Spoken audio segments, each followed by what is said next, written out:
Em diuen José Cascán Castelló. Muro em coneixen tots per Pepito, el de Casa Català. Entonces, sí, m'ha criat allí pràcticament 50 anys treballant allí, vulguis tu que no.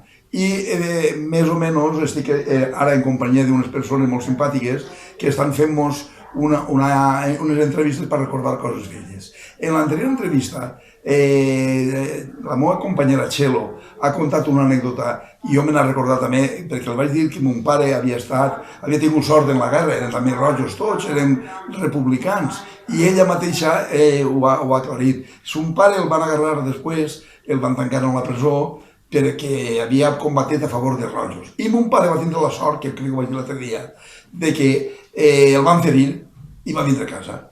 I en conseqüència, en aquest moment van tallar el frente per Dinaròs i mon pare va quedar a aquest costat.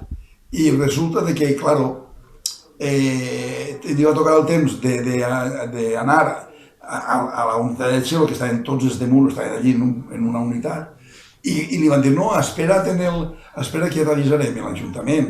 I clar, quan el van avisar era ja, com diria jo, era ja per la quinta. Mon pare no constava com el pare d'ella, que se van anar junts, se van anar voluntaris els dos.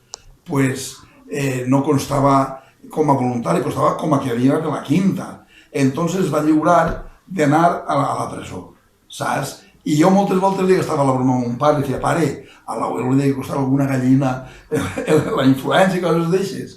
I clar, després pensava que la família de mon pare són els casaques de Muro, cascans, i que eren tots molt beatos, en general, no? Perquè mon pare que era l'oveja negra de la família, no va conèixer la presó, el van destinar a Dénia i allí, en companyia dels seus quintos de Muro, van acabar la guerra, se van vindre en el tren de Dénia a Gandia, de Gandia a Muro, i ja ningú els va molestar, perquè havien anat per la quinta. Costava oficialment com que havien anat per la quinta.